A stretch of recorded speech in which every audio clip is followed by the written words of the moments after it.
ఈనాటి సమ్మాన్ guard parade commander DSP G. Srihar Rao is approaching the Chief Guest of the Day, Deputy Chief Minister of Andhra Pradesh, to submit his report.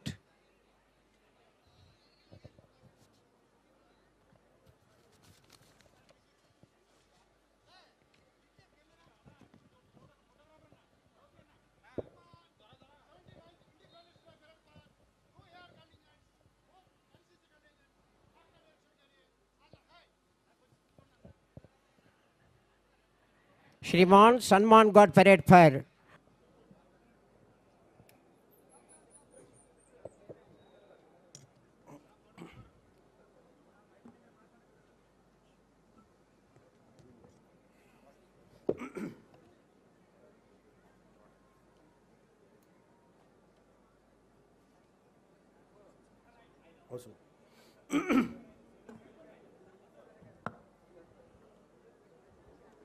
రాష్ట్ర ప్రజలందరికీ ప్రతి ఒక్కరికి ప్రతి పౌరులకి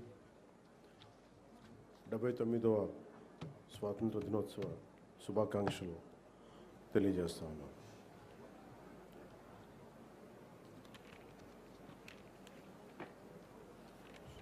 ఇది స్వాతంత్రం చాలా త్యాగాలతోటి సాధించుకున్నది. ఈ రోజున గౌరవ ప్రధానమంత్రి శ్రీ నరేంద్ర మోదీ గారి మార్గదర్శకంలో, ముఖ్యమంత్రి శ్రీ నారా చంద్రబాబు నాయుడు గారి నాయకత్వంలో అభివృద్ధి సంక్షేమం సమపాళ్లుగా ముందుకు సాగుతూ ఉంది. ఇచ్చిన హామీల ప్రకారం సూపర్ 6ని అమలు చేస్తూ మహిళలకి ముఖ్య ప్రాధాన్యత ఇస్తున్నాం. రాష్ట్రంలో తల్లికి వందనం పథకం ద్వారా ఈ ఏడాది 67.27 లక్షల తల్లులకి, మాతృమూర్తులకి 8,745 కోట్లు వారి అకౌంట్స్లో జమ చేశాం. అలాగే దీపం పథకం కింద 2 విడతల్లో 1 కోటి ఉచిత గ్యాస్ సిలిండర్లు ఇచ్చి 5 ఏళ్లలో ఏడాదికి 3 సిలిండర్లు చొప్పున 13,423 కోట్లు ఖర్చు చేయబోతున్నాం.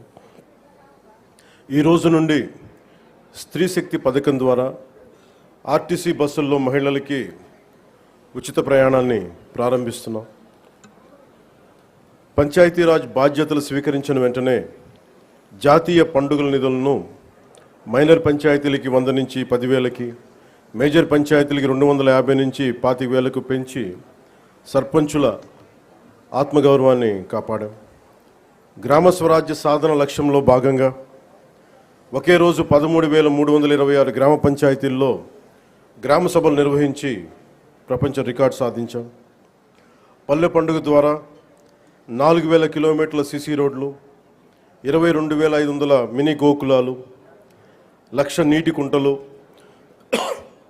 15,000 నీటి తొట్లు పూర్తి చేశాం.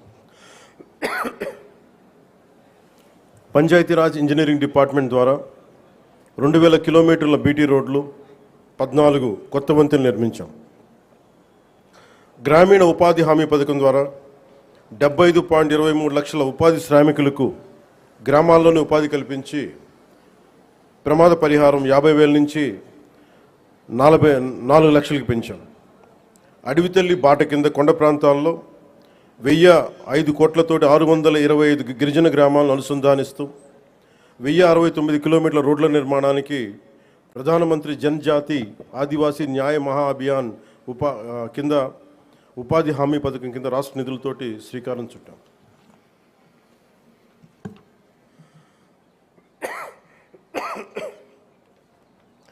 జల్ జీవన్ మిషన్ కింద 5 జిల్లాల్లో 5 కొత్త ప్రాజెక్టులని 7,910 కోట్లతో ప్రారంభించి 1,20,00,000 మందికి 30 ఏళ్ల పాటు తాగునీటి భద్రతని కల్పించబోతున్నాం. అటవీ విస్తీర్ణం 30% నుండి 37% పెంచే లక్ష్యంలో 1,00,000 మొక్కలు నాటి వీటిని QR కోడ్లతో ట్రాకింగ్ కూడా ప్రారంభించాం.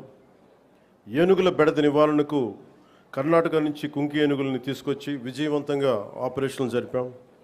ఎకో టూరిజం అభివృద్ధికి అరకులో వుడెన్ బ్రిడ్జ్ నగరవన యోజన కింద 1122 కోట్లతోటి 61 ప్రాజెక్టులు చేపట్టాం. సైన్స్ అండ్ టెక్నాలజీలో విద్యార్థులకి ఫ్రూగల్ ఇన్నోవేషన్ కింద ప్రోత్సాహకాలు అందించే ప్రణాళికని సిద్ధం చేస్తున్నాం.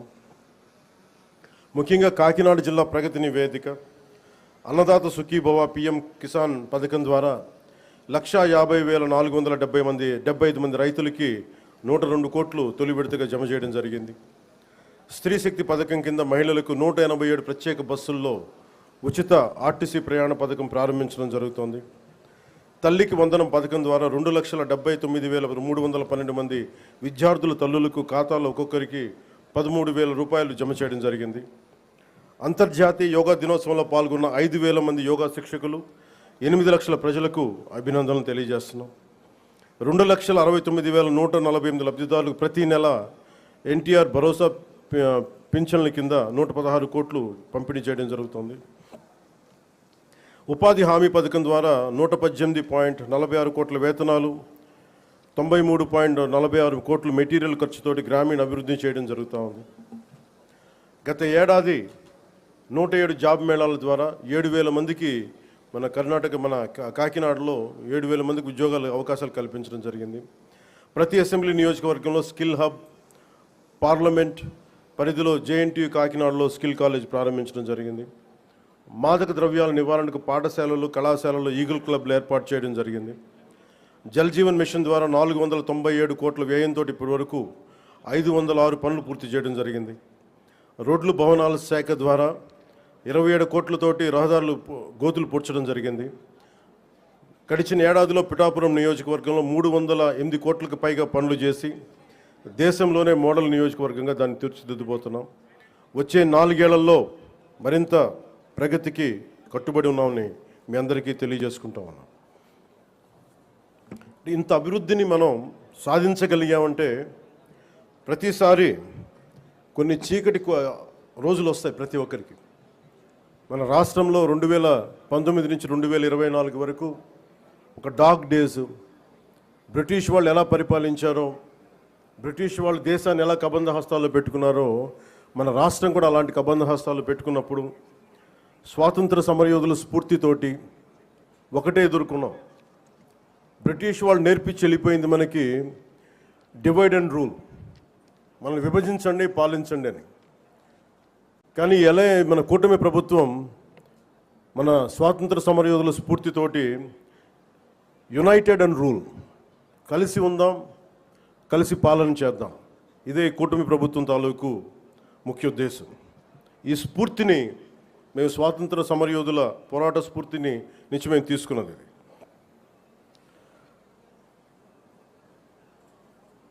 ప్రతి ఒక్కరికి, స్కూల్ పిల్లలకు కానీ పెద్దవాళ్ళకి కానీ ఆగస్టు 15న ఒక ఆనవాయితీగా కాకుండా దీన్ని మనం గుండె లోతుల నుంచి చేసుకోవాల్సిన అవసరం చాలా ఉంది. దీనికి వెనకాల ఎంత కష్టపడ్డారు నేను ట్వీట్ కూడా చేశాను. ఇదే రోజు నిన్న ఆగస్టు 14న లాహోర్ డిక్లరేషన్ సమయంలో దేశ విభజన జరుగుతున్నప్పుడు, కరెక్ట్గా ఒక 9 నెలల ముందు, సంవత్సరం ముందు దేశ విభజన జరుగుతున్నప్పుడు లాహోర్ కూడా పాకిస్తాన్లోకి వెళ్ళిపోద్ది అని తెలియదు ఎవరికి. సడన్గా డిక్లేర్ చేయగానే దానివల్ల అక్కడ ఉన్న ప్రజలు, భారతదేశ ప్రజలందరూ వెళ్ళిపోవాలి ఇక్కడి నుంచి అని చెప్పి మత ప్రాతిపాదికన పంపించేస్తే అది ఎంత దారుణాలు జరిగినాయి అంటే ఆగస్టు 14 వరకు అక్కడ రాత్రికి రాత్రి కొన్ని దశాబ్దాలుగా, కొన్ని శతాబ్దాలుగా వాళ్ళ దేశం, వాళ్ళ ప్రాంతం అనుకున్నది పరాయి దేశం అయిపోయి అక్కడి నుంచి పారిపోయి ప్రాణాలను అరచేతులు పెట్టుకొని రావాల్సి వచ్చిన పరిస్థితులు. అలాంటి పరిస్థితులను ఒకవైపు పంజాబ్లో మహిళలు సామూహిక మానభంగాలు గురవుతూ చాలా నిర్దాక్షిణ్యమైన పరిస్థితుల్లో ఉండి, అంటే మన స్వాతంత్రం చాలా తేలిగ్గా సంపాదించుకున్నాం, కేవలం ఏమంటారు అహింసా విధానాల ద్వారా మనం సంపాదించుకున్నాం అంటాం. కానీ వాస్తవానికి మన స్వాతంత్రం రావడానికి చాలా హింస జరిగింది. మనం ఎంచుకున్నది ప్రప్రథమంగా అహింస విధానాలు కావచ్చేమో కానీ దేశాన్ని నుంచి విడిపోవాలనుకునే వాళ్ళు మటుకు హింసనే నమ్మారు. అది ఈ రోజుకి, దేశ విభజన జరిగినప్పటి నుంచి ఈ రోజు మన ఆపరేషన్ సింధూర్ దాకా మత ప్రాతిపాదికన హింస జరుగుతూనే ఉంది. ఎక్కడ కూడా భారతదేశం తన లౌకిక విధానాన్ని ఎప్పుడు మర్చిపోలేదు. దేశ విభజన జరిగిన తర్వాత మనకి మతాన్ని సంబంధం లేకుండా భారతదేశ సార్వభౌమత్వాన్ని గౌరవించి లౌకికవాదాన్ని ముందుకు తీసుకెళ్లే ఉద్దేశంతో మనం మతాలకి సంబంధం లేకుండా ఒక అబ్దుల్ కలాం గారిని కానీ ఎవరినైనా సరే మనం ప్రెసిడెంట్స్గా తీసుకున్నాం, గుండెల్లోకి తీసుకున్నాం. కానీ ఇది పాకిస్తాన్లో లేదు. పాకిస్తాన్లో ఎవరిని కూడా ఒక హిందూ క్రికెటర్ కానీ ఉంటే వాళ్ళు వెళ్ళిపోయే విధానం కానీ, అలాగే ఒక హిందూ ఒక బలమైన స్థానాల్లో కనిపించే నాయకులు కానీ ఎక్కడ కనిపించరు. అంటే వాళ్ళు విభజన కోరుకుంది మత ప్రాతిపాదికన, కానీ దాన్ని మనం ఎప్పుడు అలా తీసుకోవాలి. మత ప్రాతిపాదికన రెండు దేశాలు విడిపోయినప్పటికీ భారతదేశం అత్యధికంగా హిందువులు ఉన్నప్పటికీ కూడా అన్ని మతాల వారిని సమానంగా గౌరవించి ముందుకు తీసుకెళ్లే సంస్కృతి భారతదేశానికి. దీనికి లౌకికం విధానం అనేది మా ఈ సంస్కృతిలో ఉన్నది. ఈ సంస్కృతికి ఎవరు నేర్పించక్కర్లా, పరాయి వాళ్ళు నేర్పించక్కర్లా, యూరోపియన్స్ నేర్పించక్కర్లా. ఇది మన లోపల ఉంది. ఈ స్ఫూర్తిని మనందరం ముందుకు తీసుకెళ్ళాలి. అలాగే ముఖ్యంగా మహిళలకి త్యాగాలకి చాలా పెద్ద పీట వేయాలి అనేది మనస్ఫూర్తిగా మేము ముందుకు తీసుకెళ్తాం. అలాగే మనం ఇందాక మీకు ప్రారంభించి చెప్పినప్పుడు ఈ అభివృద్ధి కానీ, సూపర్ 6 కానీ, పెట్టుబడులు కానీ ఇవన్నీ రావాలి అంటే లా అండ్ ఆర్డర్ చాలా బలంగా ఉండాలి. లా అండ్ ఆర్డర్ బలంగా లేకపోతే వచ్చే దుస్థితి కానీ పెట్టుబడులు రావు. ఉదాహరణకి ఉత్తరప్రదేశ్లో యోగి ఆదిత్యనాథ్ గారు ముఖ్యమంత్రిగా ప్రమాణ స్వీకారం చేసిన తర్వాత 8 సంవత్సరాల కాలంలో అది 15 లక్షల రూపాయల కోట్ల పెట్టుబడిని ఆకర్షించడం జరిగింది. దానికి కారణం అంతకుముందు ఒక అన్రూలీ స్టేట్గా ఉండేది. పెట్టుబడులు రావడానికి సాహసించేవారు కాదు. కానీ ఆయన రాగానే ఆయన పెట్టింది లా అండ్ ఆర్డర్ చాలా బలంగా ఉండాలి. దానివల్ల ఈరోజున వాళ్ళకి 15 లక్షల పెట్టుబడి వచ్చింది. అలాగే ఆంధ్రప్రదేశ్కి లా అండ్ ఆర్డర్ చాలా చాలా క్లిష్టమైంది. అలాగే భవిష్యత్తుని పదే పదే ఈ కూటమి ప్రభుత్వం ఒక దశాబ్దన్నర ఎందుకు ఉండాలి అని అంటున్నానంటే సుస్థిరత ప్రజలకు ఇవ్వాలన్న ఒక ఉద్దేశం తప్ప పదవుల్లో కూర్చొని దీన్ని ఎంజాయ్ చేయాలి లేదంటే దీన్ని ఆస్వాదించాలన్న ఎవరి కాంక్ష ఎవరికి లేదు. కానీ ఈ దుస్థితి నుంచి, ఎందుకంటే అనుక్షణం ప్రతిపక్ష నాయకులను చూస్తూనే ఉన్నారు. జాతీయ స్థాయి ప్రతిపక్ష నాయకుల నుంచి ఓడిపోతేనేమో సడన్గా ఓట్ చోరీ అంటారు. వాళ్ళు గెలిచినప్పుడేమో ఓట్ చోరీలు కనిపించే వాళ్ళకి. గత ప్రభుత్వంలో కూడా చూసాం. 2019లో వాళ్ళు గెలిచినప్పుడు మేము ఎక్కడా మాట అనలా. ప్రజలు తీర్పు ఇచ్చారు, దాన్ని గౌరవించాం. 2024లో 151 సీట్లు కూటమి ప్రభుత్వానికి ఇచ్చి 164 కూటమి ప్రభుత్వానికి ఇస్తే సడన్గా వారికి ఏమనిపించిందంటే ఇది ఓట్ల గురించి మన ఓటింగ్ మెషిన్లో తప్పు అంటాం. అంటే గెలిచినప్పుడు ఒక న్యాయం, ఓడిపోయినప్పుడు ఇంకో న్యాయం. ఇది రాష్ట్రం, జాతీయ స్థాయి నుంచి రాష్ట్రం వరకు ఒకటే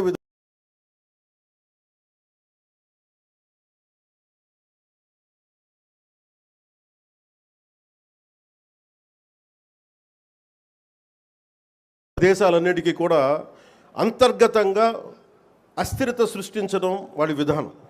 మనం దాంట్లో అంతర్జాతీయ కుట్రలో భాగంగా చూడాలి ఇదంతా. ఎప్పుడైతే భారతదేశం అంతర్గతంగా బలహీనపడొద్దో, ఒక కోటని దెబ్బ కొట్టాలంటే బయటోడు కొట్టడం కంటే కూడా లోపల ఉన్నోడు తలుపు తీస్తే వచ్చే నష్టం ఎక్కువ. అందుకని ఎప్పుడు కూడా విదేశీ శక్తులు అంతర్గతంగా ఎవరున్నారు భారతదేశంలో, వాళ్ళకి ఎలాంటి ఇన్ఫర్మేషన్ ఇస్తే బాగుంటుంది, వాళ్ళ ఎజెండాని వీళ్ళందరూ మోస్తున్నారు. దీన్ని ప్రజలందరూ కూడా చాలా సునిశ్చితంగా గమనించాలి. ఇది ఏమైపోతుంటే ఒక్కసారి వాళ్ళని లోపలికి రానిచ్చామా, మీరు 2019, 2024 చూశారు. రోడ్డు మీదకి రావాలంటే భయాలు వచ్చినాయి ఒక్కొక్కళ్ళకి. ఈ రోజున కూటమి ప్రభుత్వాన్ని తిట్టడానికి ఎవరు ఇబ్బంది పట్టట్లా. దేనికంటే ఇది ప్రజాస్వామ్యం, దీన్ని గౌరవించడానికి ప్రతి ఒక్కరికి మాట చెప్పేది. మీరు ఒక బాధ్యతగా మాట్లాడాలి, సద్విమర్శను సంపూర్ణంగా స్వీకరించే పరిస్థితులు ఉన్నాయి. కానీ గత ప్రభుత్వంలో చూస్తే విమర్శ చేయడానికి భయపడేవాళ్ళు. పోలీస్ అధికారులు డ్యూటీ చేయడానికి భయపడేవాళ్ళు. అధికారులు ఎనీ సివిల్ డిపార్ట్మెంట్స్ ప్రతి ఒక్కరు కూడా భయపడేవాళ్ళు. అడ్డగోలుగా దోచేసుకున్నారు. ఇవన్నీ కూడా విదేశీ శక్తులకి ఇది ఆలవాలం అయిపోద్ది. వారికి కనుసైగలు వీళ్ళందరూ మెలుగుతున్నారు. వీళ్ళందరూ అలా చూడాలి దీన్ని. అందుకని ప్రజల్ని నేను కోరుకునేది ఈ 79వ స్వాతంత్ర దినోత్సవ శుభ సందర్భంగా మీరు అంతర్గత శత్రువుల్ని ఒక కంట ఇప్పుడు మీరు కనిపెట్టి ఉండాలి.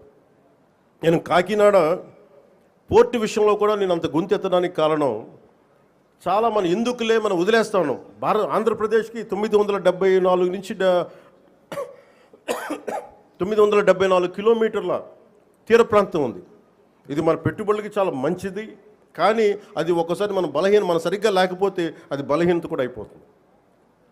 ముంబై దాడుల్లో కూడా అసలు ఏమాత్రం పర్యవేక్షణ లేని పోర్టుల నుంచి వచ్చేసారు. లేదంటే పర్యవేక్షణ ఉన్నా కానీ అమ్ముడైపోయిన వ్యక్తుల ద్వారా ఉగ్రవాదులు వచ్చేసారు. బాంబే దాడులు కానీ ఆర్డీఎక్స్లు వచ్చేసినాయి. ముఖ్యంగా ఆంధ్రప్రదేశ్ తీర ప్రాంతంలో పోలీస్ శాఖ చాలా బలమైన దృష్టి పెడుతుంది. ఎందుకంటే నాకు ఇది కాకినాడ చాలా వల్నరబుల్గా అనిపిస్తుంది ఒకసారి రిపోర్టు చూస్తూ ఉంటే. కలెక్టర్ గారికి తెలుసు, ఎస్పీ గారికి తెలుసు, రాష్ట్ర డీజీపీ గారికి తెలుసు. ఇక్కడ విపరీతంగా డీజిల్ అక్రమ రవాణాలు జరుగుతూ ఉంటాయి. దీన్ని చాలా బలంగా ఎదుర్కోవాల్సిన అవసరం ఉంది. ఓన్లీ బియ్యమే కదా, డీజిలే కదా అని మనం వదిలేస్తే ఒకసారి దోపిడీ, ఒకసారి స్మగ్లింగ్ అలవాటైన వాళ్ళకి బయట నుంచి వెపన్స్ వచ్చే అవకాశాలు ఉంటాయి, బాంబులు తీసుకొచ్చే అవకాశాలు ఉంటాయి. వీటన్నిటిని కూడా చాలా ఏమరపాటుగా ప్రతి ఒక్కళ్ళు ఉండాలి. సో అందుకని దీన్ని భారతదేశం మా కమిట్మెంట్, కూటమి ప్రభుత్వం నారా చంద్రబాబు నాయుడు గారి నాయకత్వంలోని కూటమి ప్రభుత్వం చాలా స్పష్టంగా లా అండ్ ఆర్డర్ మీద, దేశం తాలూకు సుస్థిరత మీద మాకు చాలా సమగ్రమైన అవగాహన ఉంది. ఎక్కడ కూడా కరప్షన్ ఉన్న చోట ఆటోమేటిక్గా దేశం బలహీనపడుద్ది. అలాంటి పరిస్థితుల్లో లేకుండా ఉండాలని మేము సాయశక్తుల ప్రయత్నం చేస్తాం. వాటన్నిటికంటే కూడా ప్రజలు నేను కోరుకునేది, మీరు ఎరుకుతో ఉన్నంతకాలం డెమోక్రసీ ఈజ్ ఎటర్నల్ విజిలెన్స్ అంటే మీరు నిరంతర పహారా కాసే తప్ప ప్రజాస్వామ్యం బలపడదు. అందుకని మీరందరూ నిరంతరమైన విజిలెన్స్తో ఉండాలి, నిరంతరం ఇప్పుడు ఒక పహారా మనస్తత్వంతో ఉండాలి అనేది నేను మీ అందరికీ కోరుకుంటా ఉన్నాను. అంటే ఇవన్నీ మనం ఎక్కడో కాశ్మీర్లో జరిగిన ఇష్యూస్ మనకేంటి అనుకుంటే, ఆపరేషన్ సింధూర్ మన వైజాగ్లోను, మన కావల్లో, నెల్లూరు జిల్లా కావల్లోనూ ఉగ్రవాదులు చాలా దారుణంగా కాల్చి చంపేశారు. దానికి బిఫిట్టింగ్ రిప్లై ఇచ్చాం, చాలా బలమైన రిప్లై ఇచ్చాం. కానీ మనం పెట్టుకోవాల్సింది, మన లోపల ఉన్న దేశాన్ని సుస్థిరతని దెబ్బతీసే ప్రతి ఒక్క వ్యక్తిని కూడా మనం దృష్టి సారించాలి. ఇది ప్రతిసారి ప్రభుత్వం, పోలీస్ అధికారులు అనే కంటే కూడా ప్రతి ఒక్క పౌరుడి బాధ్యత ఇది. నేను నా వంతు బాధ్యతను నిర్వర్తిస్తున్నాను. అలాగే ప్రతి ఒక్కరు కూడా మీ వంతు బాధ్యతని నిర్వర్తించాల్సిందిగా మనస్ఫూర్తిగా నేను కోరుకుంటా ఉన్నాను.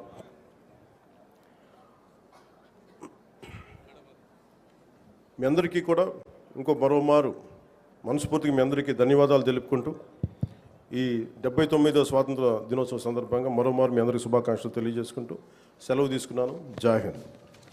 Thank you very much sir.